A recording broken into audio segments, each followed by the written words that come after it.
Hey, everybody, welcome back to the Sergeant's Talk TV. Big Mike here. Normal size Jason over That's here. right. Hey, we got a good one for you today. I got emails. I've talked to veterans, and one of the questions that I was asked was, gosh, dang it, I forgot. Silence you. You're consistent, brother. That's what we ask for. And Consistency. that's true. Yeah. So the questions were about co-pays. Why am I paying a copay? And why are they not giving me benefit services if my income's too high? And why can't I get this service and that health service from the VA? And I said, well, I didn't know this until I researched the subject. And the subject is you can't go, I mean, you can go to the VA and you can pay for the health services if you've never been rated. Okay? You can still go there, but you're paying to be seen by the doctor and stuff like that. Just show your ID card. You can go to the VA. You can make an appointment, but there's a pay that goes with it. If you make over a certain amount in income, okay, then you can't get the services. You got to make under a certain amount. And on the VA website under health, and I put the link at the bottom that you can search for that calculator. It'll ask you how many people live in your family, what's your zip code, and then it'll show you for your area. If you make above this, then you can't be seen by the VA if you're a veteran. So I was talking to a vet, and that's what prompted me to put this together tonight for Jason and I to do.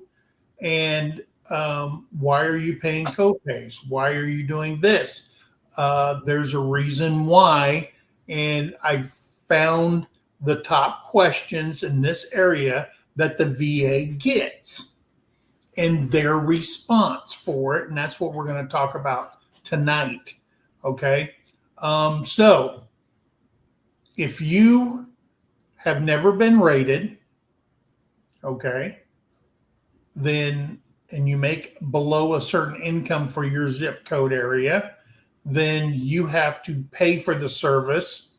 And if you have been rated, okay, and you might have a 0 for something or whatever, you're going to pay a copay for it if they request a copay for that.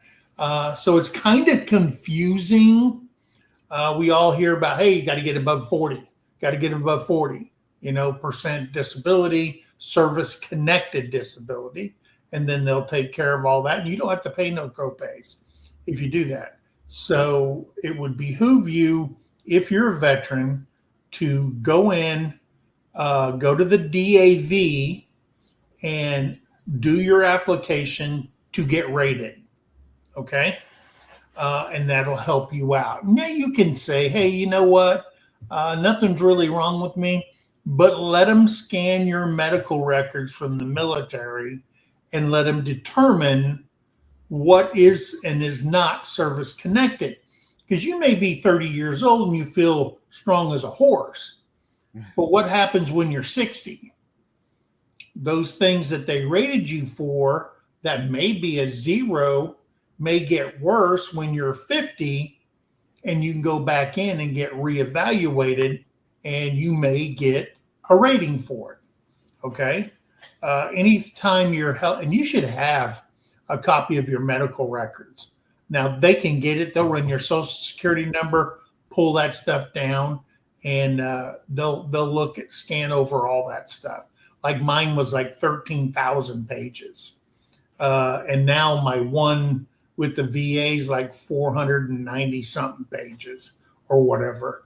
And so it just prompted me to say, hey, there might be more than a couple of people that's contacted me that are going through this. And that's what we're going to talk about, the questions that the VA gets for those people who are not rated or have never or have a 0. Okay. And that's like going in because you got pneumonia or whatever the case is. You want to go be seen at the VA or whatever. I don't know. Yeah. Well, and I think a lot of times though it's people's situations change. Like Oh yeah. As we've talked before, especially the Vietnam, era veterans, really, they got out and got nothing. And they've been living since then with no VA coverage at all. Oh yeah. And I know guys that have, that are still getting out that aren't going down to the VA. And a lot of it is that age thing. But then the ones that I've kind of run into more of lately are, well, I never went back, when I got out, 20 years ago because, well, they denied me it the first time. Or, hey, my job that I got when I got out of the military, the health coverage and everything else, like, it's great, it's good. Well, now they don't have that job. Yeah. And, so going in, and honestly, it wasn't until I was reading through this with the notes and stuff that I'd never even heard of the VA having a copay.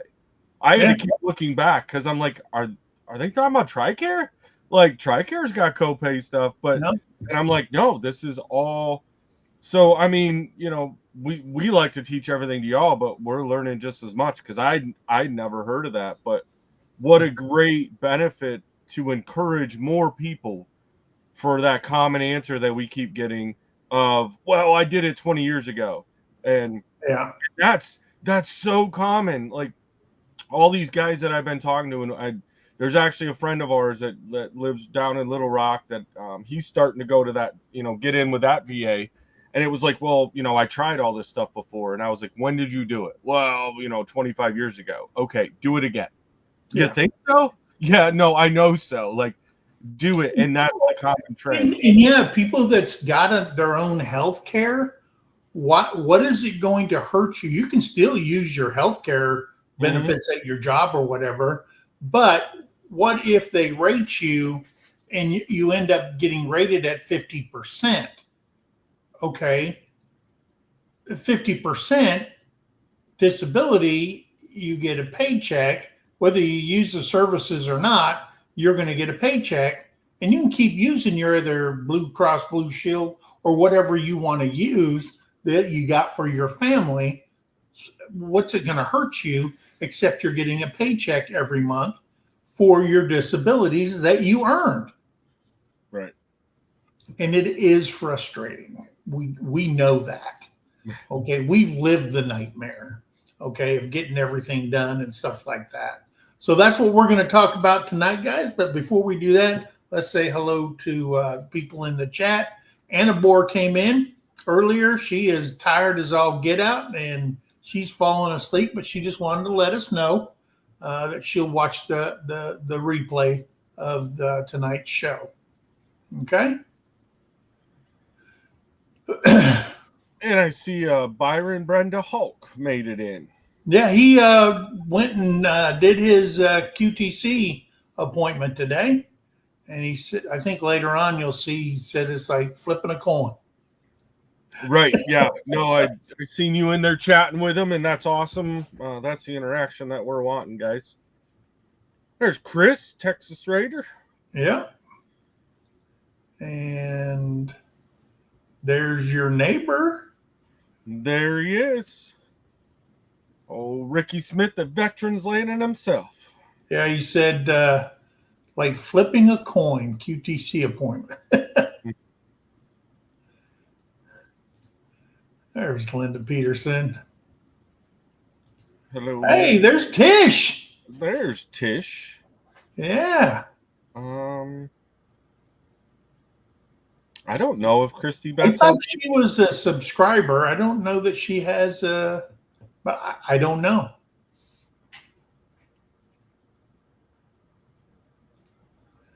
Hey, there's K&K Traveling, aka Thor.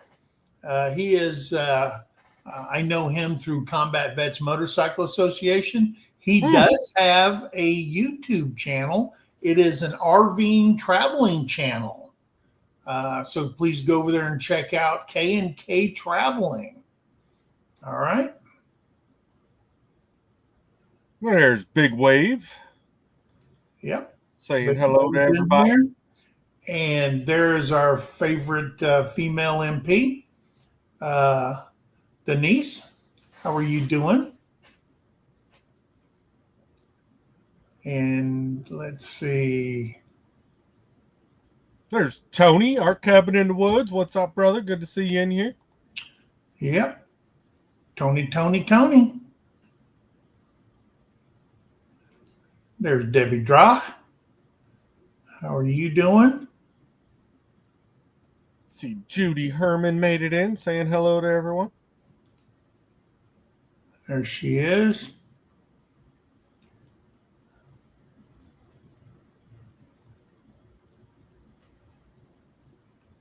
Keep going. Wait.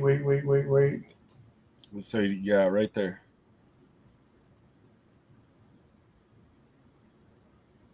Says I've emailed the DAV in Muskogee, Oklahoma. They responded back today with me needing to fill out forms. All right, good. There's Ivy's family factotum. That's a double vet family right there. Yeah. Getting it on both sides. And don't forget to add family independence to your rating. Yes. And here's also if your family status changes, okay? Let's say you get divorced and you do like Big Mike did. Hey, got divorced. I'm happy. Didn't notify the VA. And guess what? 3 years later, or no, 9 years later, I got remarried. And they're going, whoa, wait a minute, because I changed my deers, right? And they go, whoa, wait a minute. You never notified us that who is this new wife? When did you get divorced? And I said, well, I got divorced back here. They took all my pay until with dependents was paid off during that 9 years. So just the portion that was added. Just the portion where I was divorced and she wasn't my dependent, they took all that money back for getting paid VA benefits with a dependent. So if your child moves out and gets married or whatever, you need to make that change. Because remember, the law is if they're going to school up to 26 years old. Okay. I keep grabbing the wrong mouse. Oh, yeah. They will take their money back. Yeah. No doubt.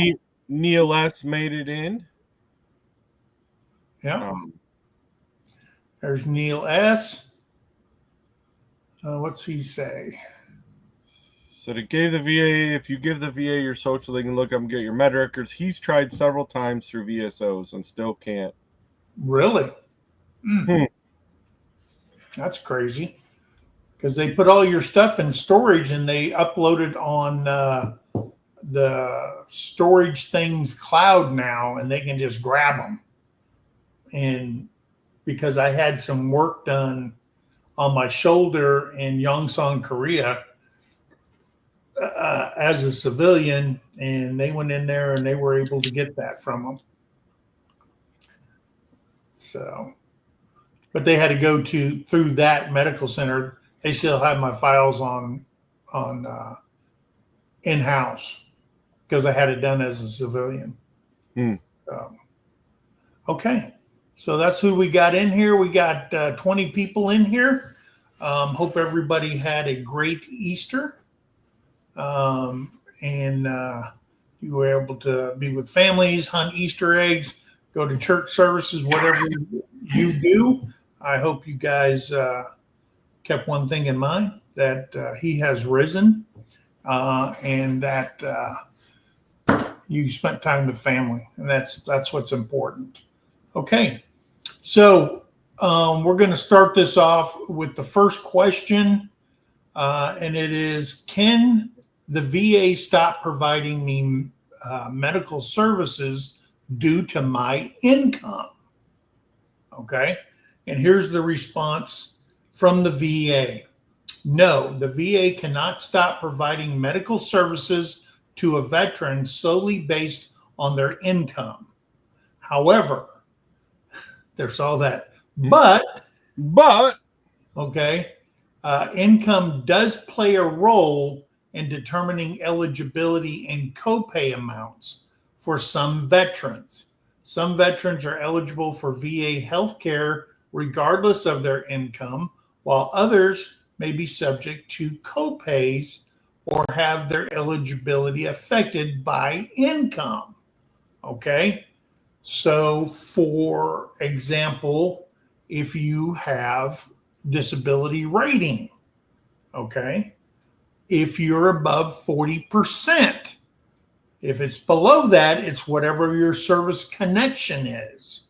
Okay, if it's 30 or below, whatever your service connected. You may have a zero, a goose egg on there, but they have to see you for that issue if it arises.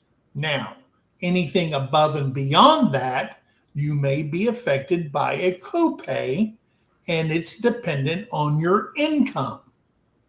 Okay?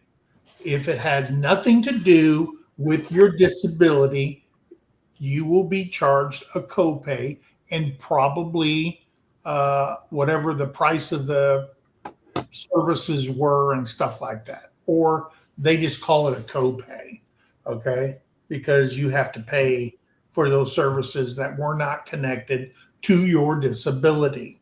Now, 40% and above, get as sick as you want, okay? And just remember that. And by the way, in the description, there is a link in there to find out more about these options that we're talking about tonight. You just have to go in there, follow that link, and ask the question like income or copays, and it'll give you the whole gamut about those subjects. Okay? So question 2 would be, I have mental health issues. Will the VA make me pay a copay? Well, it says eligible veterans may not have to pay an outpatient care copay for their first 3 visits in a calendar year with a qualified mental health care provider at a VA facility or in our VA community care network. The visits must be between June 27 of 2023 and December 29 of 2027. We'll review copays we received on or after June 27 of 2023, and will reimburse you for any eligible copays you already paid. Yeah. So, it sounds kind of confusing. Yeah, and at first when I had read those and I was reading through it, and I'm like, well, yeah, that's the 3 ER visits. This is mental health, Yes. which is a different, so you can still get 3 mental health visits on top of your 3 like community care emergency room type visits. Yes. So the dates that are on there is a authorized trial period that the VA had established. Okay. And what I mean by that is that a lot of veterans that they found out didn't step forward. Okay. And they gave this trial period. I didn't know about it. You have to find this out on your own. Okay. And for people to come forward, use the services. Okay. Now, if they determine, hey, you're nuttier than a fruitcake, okay? Or you're not, okay? But you get those services because you felt this way. But if they cannot make a connection, now, it may not be in your medical records, okay? But it may say, hey, I went to Iraq, I went to Afghanistan. Now it's been, 10 years later, whatever the number of years. And now it's affecting me mentally, okay? And it has been. I just didn't have the cojones to come forward and admit that I had a mental problem, okay? But then they go back and say, well, wait a minute. We look in his medical records, and indeed he was in Iraq for a year, and he was in Afghanistan for a year, and he was with these units, okay? So what a friend of mine did, and I talked to him this evening, and he said, yeah, he goes, hey, what unit were you in? And with that unit information, they can say, well, wait a minute. His unit has like freaking 40 guys that have mental health issues. Okay. Now you've grabbed their attention. Okay. Doesn't mean that if you're the only one, you didn't have it. But they give you 3 visits a year. And if you don't have the VA rating disability, you just may need to go every once in a while and see somebody, and you're not rated for it, but there is a copay for that to sit down with a mental health professional and sit down and talk. But that was their trial period from 23 to 27 where they started this program. Now, it never said anywhere if they're going to renew that or they're going to review, hey, how successful was this or not, so on and so forth, in case they have to do it again. And that's what I found out. Yeah. Well, and I think the big thing too is tracking that data, because like they said, you could go to community care too. I know quite a few of the vets that I've talked to back in the day, not so many now, luckily, because they're realizing they can go get help, but they would call having that struggle moment, but they were too far or didn't even know because they weren't registered with the VA where their local clinic was. So you could just go to your local emergency room under the community care and still receive. And then that data goes up, which when they, like Mike was saying, as they see more people coming in, and if they start putting together the times you served, maybe where you had went, what unit you were with, they can get that data to realize that, hey, there's things, like the Lejeune water contamination, the burn pits, like there's big blanket things that can get a lot of service members qualified for VA healthcare under these blanket area exposures. Yeah, because you got to look at something. I have a friend, and this friend was telling me that because we had talked before, and I called him up and I said, hey, how did that happen for you? And I said, can I talk about this? He goes, yeah, just don't use my name and stuff like that. So he was in the military. He went to Iraq.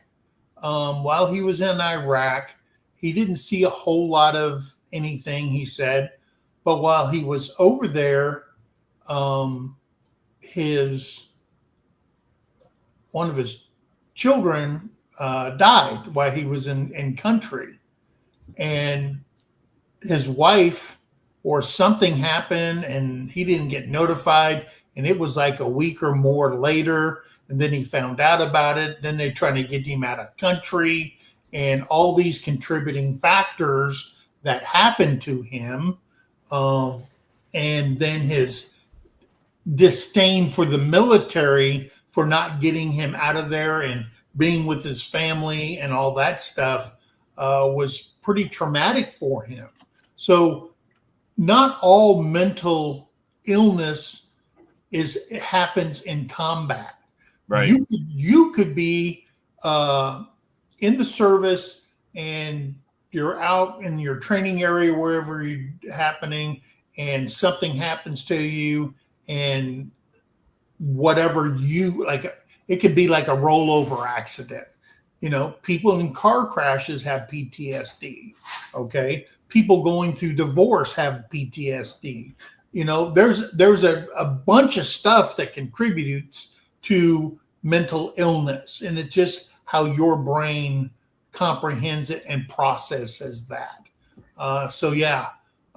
Hey, your wife says you're handsome. I see my sergeant major showed up. Yeah.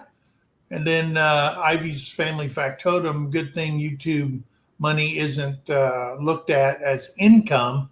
Only a W-2 issued job is considered income to the IRS, apparently. Well, that's not true because we have to file our earnings in on YouTube with the IRS. So yeah, and they got to look at your total earnings. And that's what we have to do because we have to submit all that stuff to the IRS for YouTube. So I get it. But that now that I'm at 90%, they don't care what I make. So, but it doesn't matter if you're not rated or you're going in there for some kind of service and you're just a veteran with no disabilities.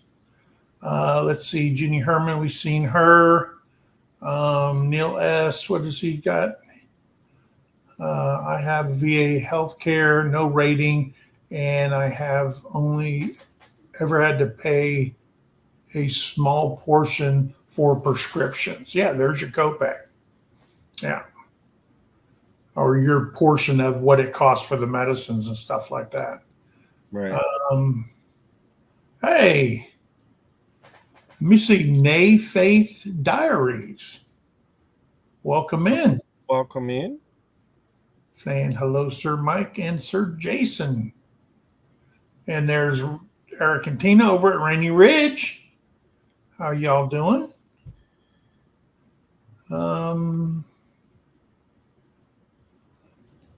Let's see. Yep, 2006 to 2007, I was in Iraq, and it was never added to my VA disc stuff. But yeah, now it's getting me a higher rating. Yeah, if you've got the records, I mean, I was always taught, you know, when you PCS, they give you your medical records and they seal it and tape it. It's my medical records. I mean, right. What the hell? That was always the most amazing part to me was you almost needed an act of Congress. They wanted to treat it like to get your own medical records. I'm like, my records. Yeah. Like, but just give them to me. When I went to that briefing with the VA counselor that was on post at Fort Leonard Wood, he said, step one, go to the records department and tell them that you're retiring and you want a photocopy of your medical records. He goes, do not leave the service without a full copy of your medical records.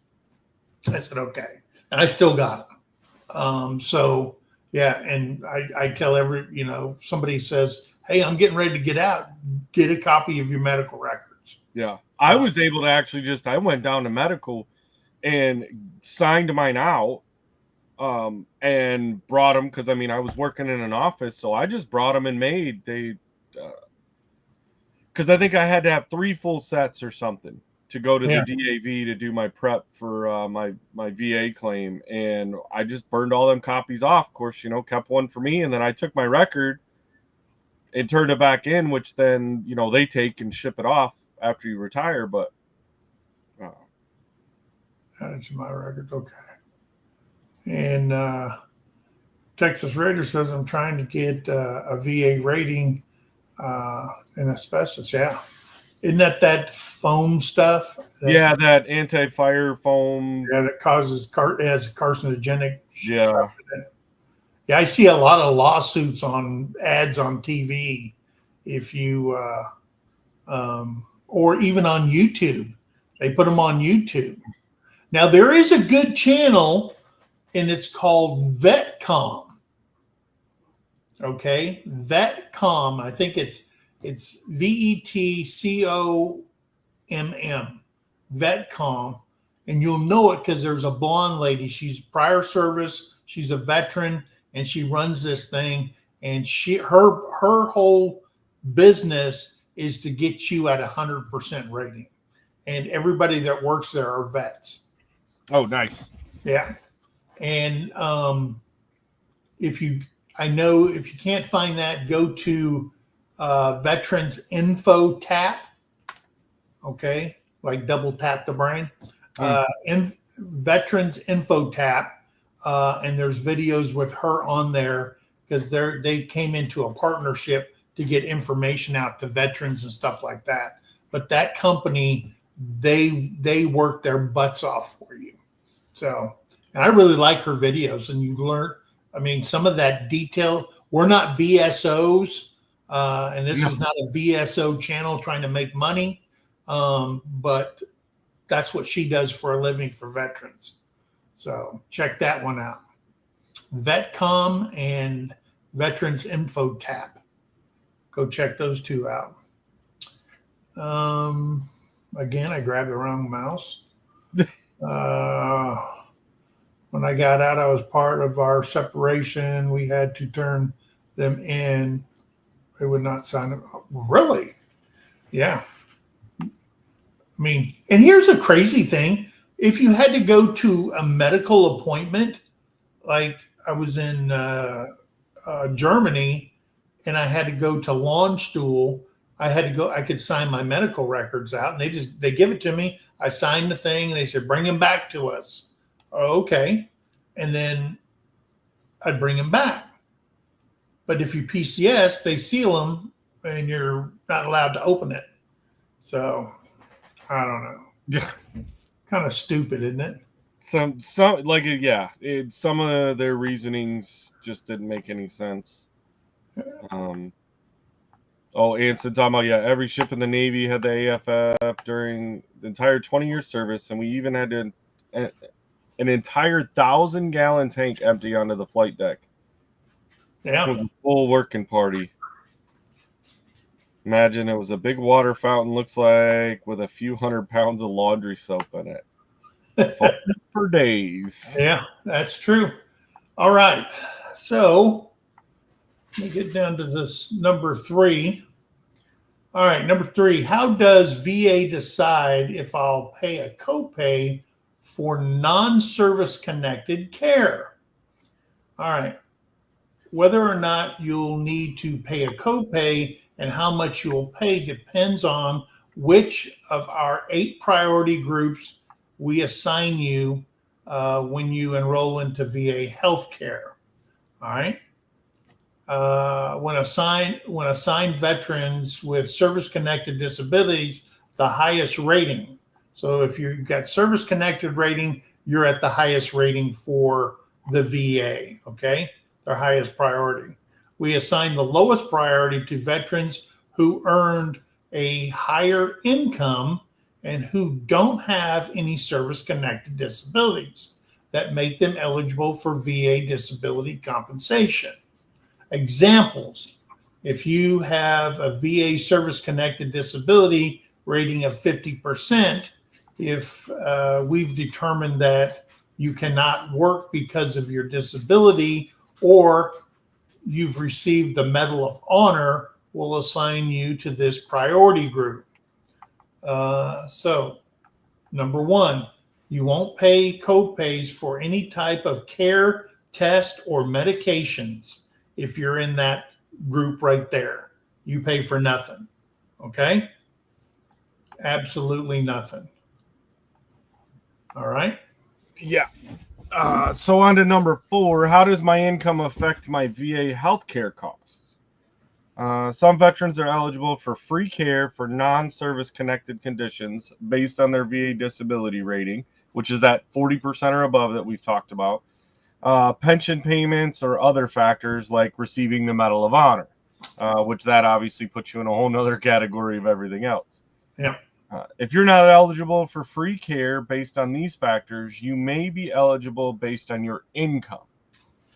The VA will ask you for information about your household's income, as part of the enrollment process and will ask you to keep your income information up to date after you enroll. If your household income falls below our current income limits for where you live, you may be eligible for free or reduced cost care.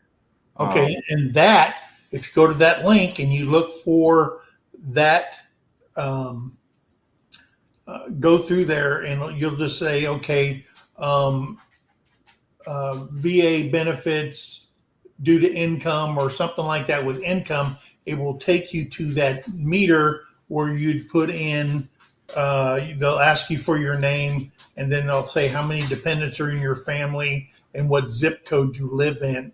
When I was talking about that earlier, that's where that comes in on the VA website.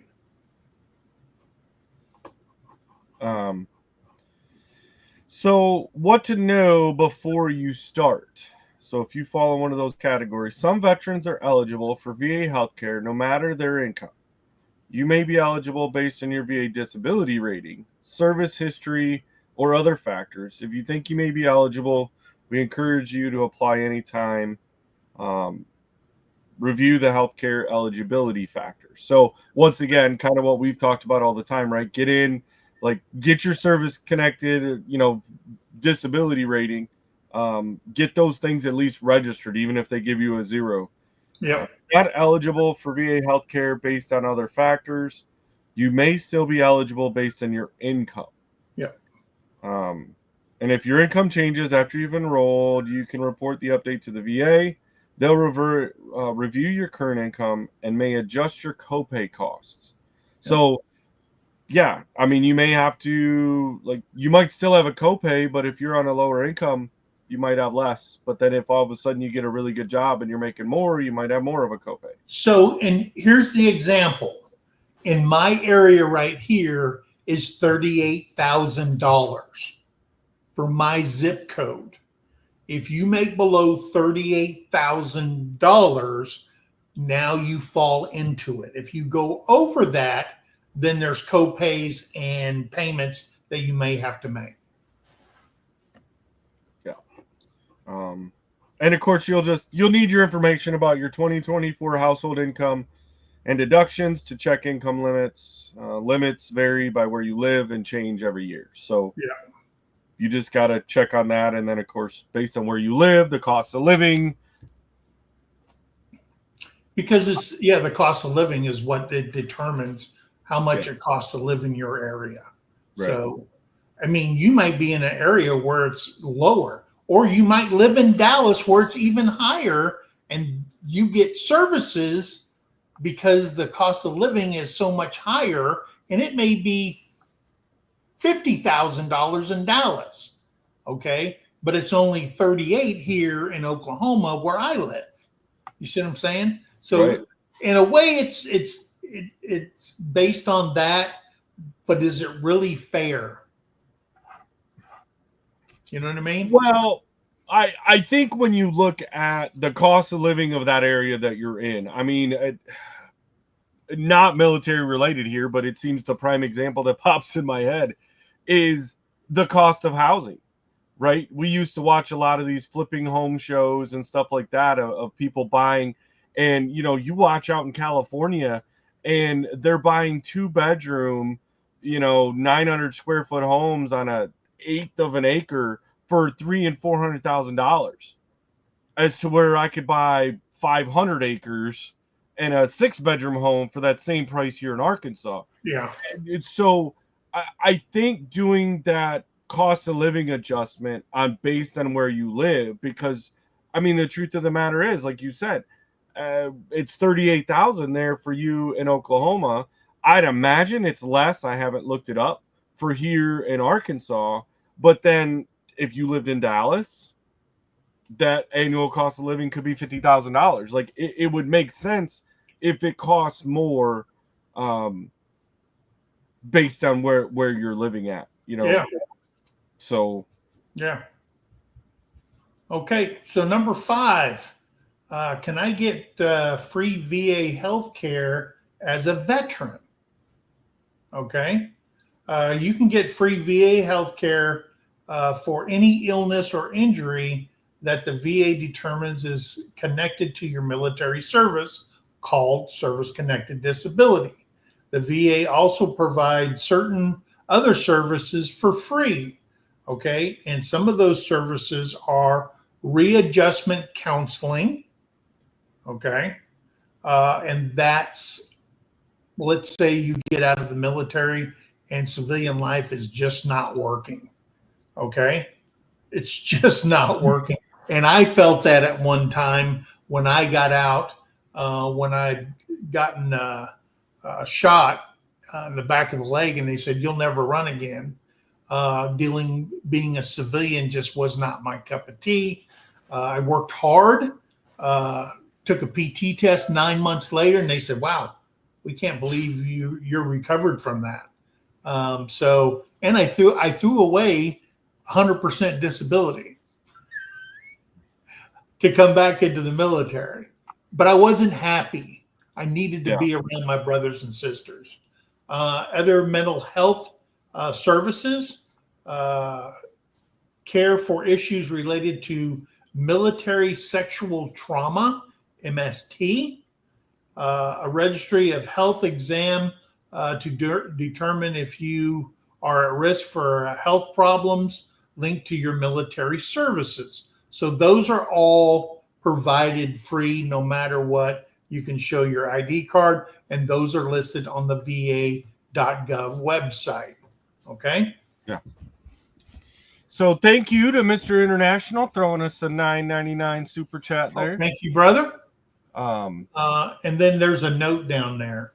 Yeah. So other services, you may also be eligible for more free VA healthcare based on factors like your disability rating, service history, income, or you may be eligible for care but need to pay a fixed amount called a copay for some types of care, tests, and medications to treat conditions that aren't connected to your service.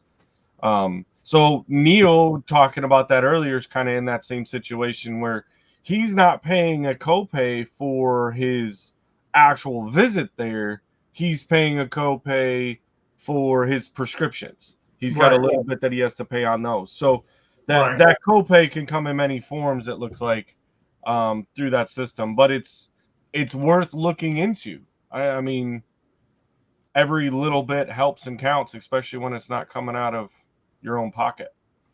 Yeah. And I'm going to tell you,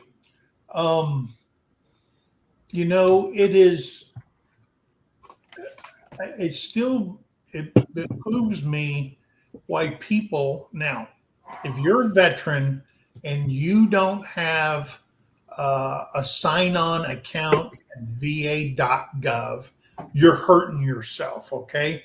Yes. Now you have to go to the ID Me and do an account in there so they can do the double verification when you log on to that site. But once you get that ID Me account set up, you can go on to anyone. You can get into the Social Security using that. You can get into the VA using that. You can get into all kinds of stuff that the government has by using your ID Me. And that's the only way you're going to get into them now. I think there's two different ways to get in. I just use the ID Me, whatever that thing is, right? Because I think I actually, oddly enough, I thought I had an ID Me, or I did, but I've never used it. Yeah. So then I had to go in and do the whole password reset, because I normally use for all that stuff, like I've got my login.gov account. And that's how you track your claims. Mm-hmm. Okay. You see your letters that they've ever sent you for your ratings. You can go in there and you can go around through that thing to see medical records. You can see all kinds of stuff. Ask questions. It'll take you to wherever you're looking for. Why you're not using it to educate yourself on the VA and what it can do for you, you're doing yourself a total disservice by not getting an account and spending time on there and finding out why. Or you have a question, it's in there, trust me. I mean, they got thousands and thousands of pages in there of all kinds of information and questions to ask.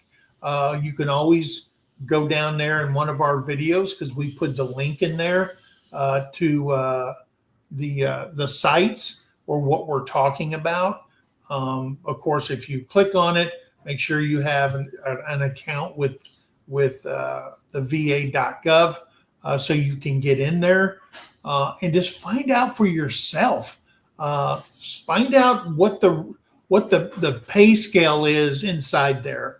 And if you have a couple of children, and you're going to find out, you're going to educate yourself, and you're going to be smarter just going in there than just sitting there being pissed off at the VA. Okay. Well, and the thing is, yeah, like we've said, is you never know until you ask that question. Yeah. And if you go in and there's going to be things that you go in for and you're like, hey, I heard about this. And then, but then somebody to your left or right, or maybe even that staff is going to be like, oh, well, then they also have this. Like, there's always a ton of information when you go into, now I've seen it more with, I guess I'm going to put this out there because I know like my local clinic is pretty small. Yeah. And it seems that a lot of some of the questions that I've asked in there, they're knowledge based because it's they're dealing with such a minute, even though there's a pretty large veteran group here. I mean, hence we have our own clinic. But they don't seem to deal with as many, like their quick answer is like, well, go to Little Rock. That's not my solution. Yeah. And I think that most of it is one, I'm on the younger end, way younger end of the general population of my community here. And so they're dealing with, a lot of the older, because I noticed a couple times, even back when I was in Michigan, where they dealt with the much older retirees that were already qualifying for TRICARE for Life, is when you see community care and they're like, well, they're denying this. And I'm like, why? And it's because, hey, you've fallen over. And I'm like, I'm not on TRICARE for Life. So I think that your community that you go to when you go to that VA clinic, because like we see it week in and week out of people are like, well, I'm going in and I'm asking. I mean, ultimately, it boils down to just finding that right person in that right clinic. Yeah. And you might be shocked that it might be the pharmacy tech that you're getting your meds from might know more than, some of the other staff. Like it's that random person. So don't be afraid to strike up those conversations and ask those questions to everybody you possibly can. Yeah. Hey, and you can also, and I just found this out, you can call the VA at their 300 number, their 500 number, whatever is in your area for the VA when you have to call or they call you and say, hey, you've got an appointment, you can request an appointment with the pharmacist and they will set up an appointment with you and they will call you and you can talk about the drugs that you're taking. If you're saying, hey, my doctor is pushing all these drugs on me. I need this and I need that. But they can sit down, and I've talked to her, and she explains in pharmacy talk, okay? And then I asked her, could you please translate that into idiot talk? And she goes, oh, I'm sorry. I said, because I've never been to pharmacy school, and I never played one on TV. So please explain this to me like I'm a 2-year-old. And she explained it to me. And she goes, wow. She goes, she said, well, you may be on the wrong thing. Let me talk to your doctor. And she got a hold of my doctor and they go, oh, okay, this would be better for me. Because she pulls up my lab work, right? She pulls up your record and looks at your lab work that you take before they give you medicines. And she goes, oh, wow, yeah, maybe we should look at that. And it's very beneficial for you to do that, okay? Instead of looking up on WebMD and trying to make a diagnosis yourself, you know what I mean? Well, and Like especially with, and you talk about the pharmacy techs and the pharmacists, right? Because, well, I agree with you, right? Google is your worst enemy to figure out your symptoms and what you should be taking. yeah, it makes you a but- hypochondriac. Oh gosh, yeah, it's the worst. So, unless Or, you know, or wait. You see a commercial on TV. Oh gosh, that's me. And you want to tell the doctor, hey, can I get on this crap? You know? well, but I will warn you that continue watching that commercial, because most of the side effects of some of this medicine is worse than the condition it's supposed to treat. Yeah, and I'm not for anal bleeding.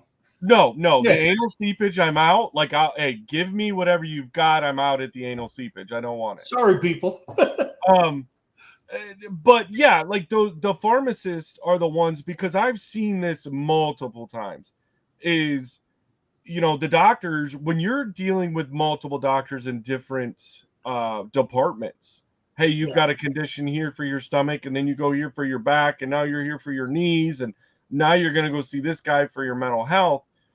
They're not looking. Now, it's the same chart system, right? But they're not clicking on that tab to see what else. They're just like, hey, take this, take that, take this. And mostly it's that pharmacist's job to look at those before they prescribe it and be like, hey, he can't take this and this. Yeah. That's not going to happen. That guy takes both of those and he's building a bulldozer in his garage. Like, we don't need that. So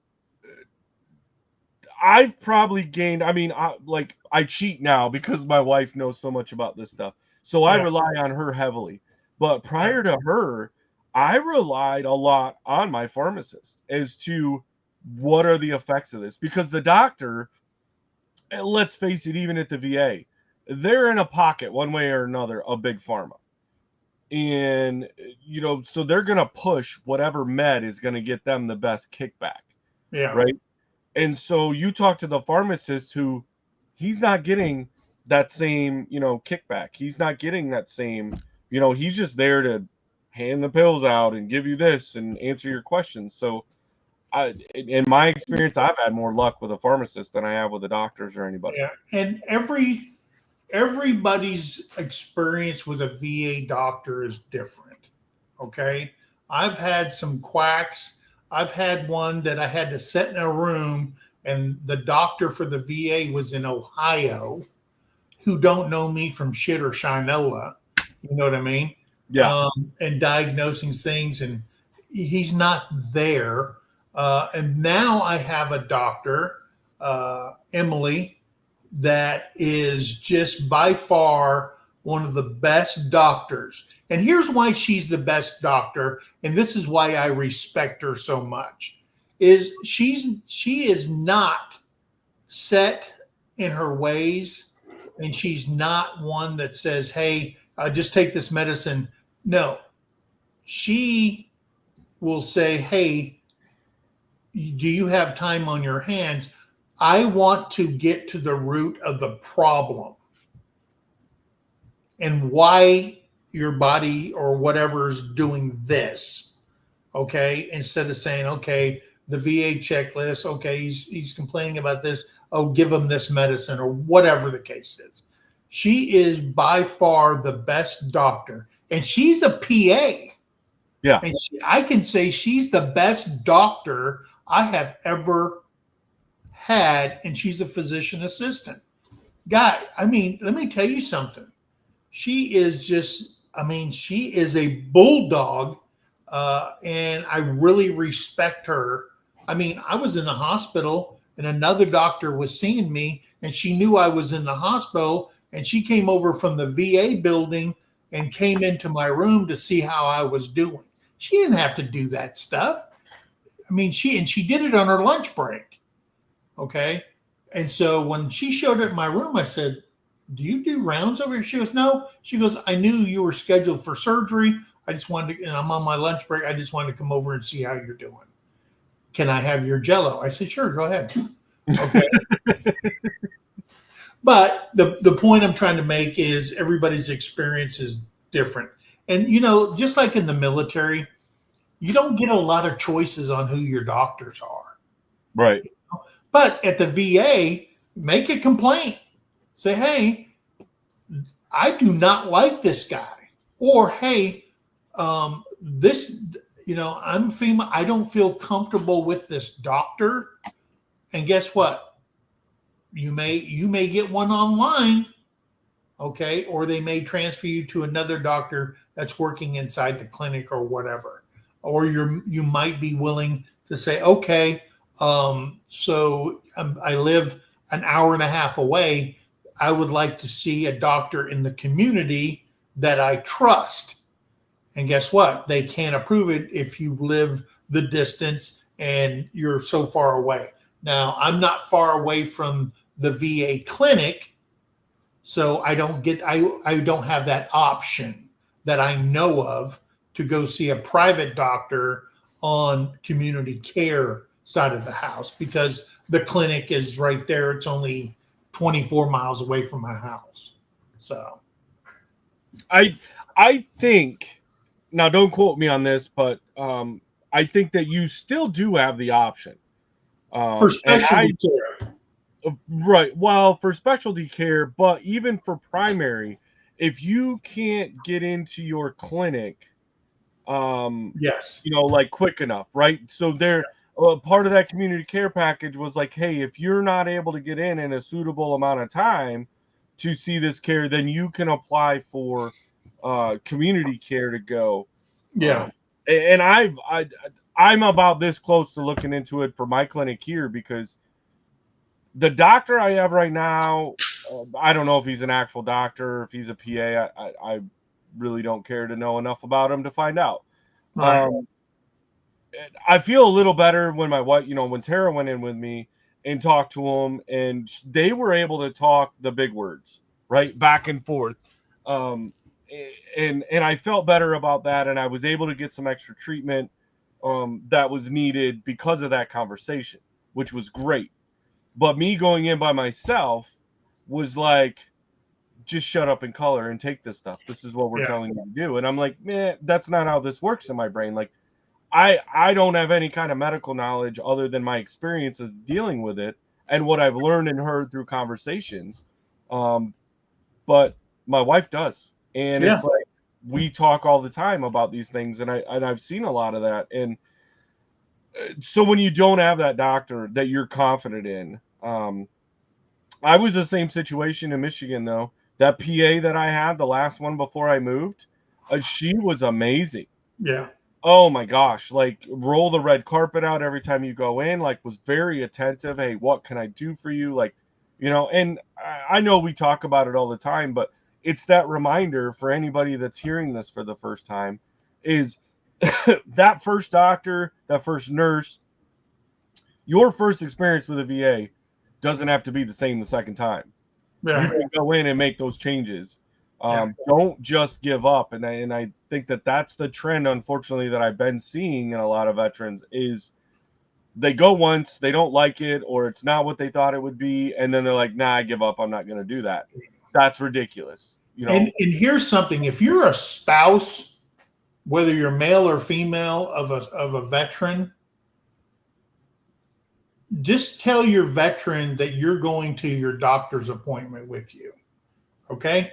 Because veterans tend not to tell everything. Okay? Spouses tell everything. They're a tell-all book. Okay? Right. Terry's gone to appointments with me and stuff like that. So because I come home, she goes, did you tell him about this? Did you tell him about that? Did you tell him about that? And why you're a grumpy old bastard? And da-da-da-da.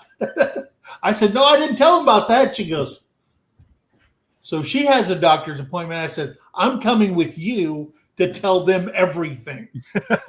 And she said, no, my body, my health. No, she didn't say that. But but I'm telling you something.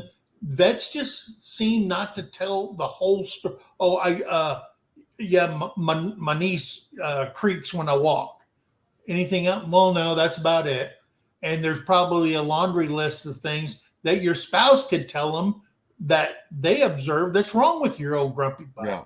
Okay. Well, and I think that's so ingrained in us. I mean, I think as males, right? You get ingrained by society that you're not supposed to show weakness and you're not supposed to talk about your ailments. You just suck it up and keep going.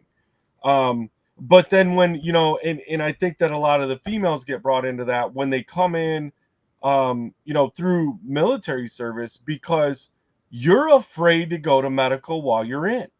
That's the worst and the last place that you want to go to. And so it just gets so naturally ingrained in our brains and in our bodies that they're like, why are you still dealing with this pain? Well, because I have to. I want to keep, and so when we get out, whether we did 4 years, 6 years, 20 years, or 30 years, we don't know any better. Yeah. Until you find that, either you find that spouse that's willing to go in there and blab all that stuff. But a lot of times that person that's not willing to tell it themselves, they're not willing to let their spouse in there either. Because they're like, no, I don't need somebody. Well, that's why I'm telling you, if you're a spouse, you need to, yeah, slap your veteran upside the head and tell them, hey, grab their phone, log in, right, and send you can go through the va.gov app and you can send a message to the medical team. The phone doesn't know it's not them. I mean, most of the time they've got, logins, right? Log it in. And My Healthy Vet. Get access to My Healthy Vet and see what happened in his doctor's appointment. Yeah. You can go on there because they upload it. And they'll do a printout every time. Like when I go in, I make them give me a printout. Yeah. Because I would bring that to her and, hey, you read, this is what they said. Because half the words I don't understand. Yeah. All those abbreviations for your blood work and all kinds of crazy stuff. But but guys, that's what we got for you tonight. Hope it helps some people out there. Next week, we'll have.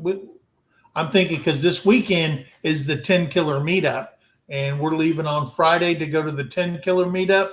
Well, don't announce. I'm not going to give away too much right now, but don't announce what next week's going to be yet because you and I got to talk after this. Okay.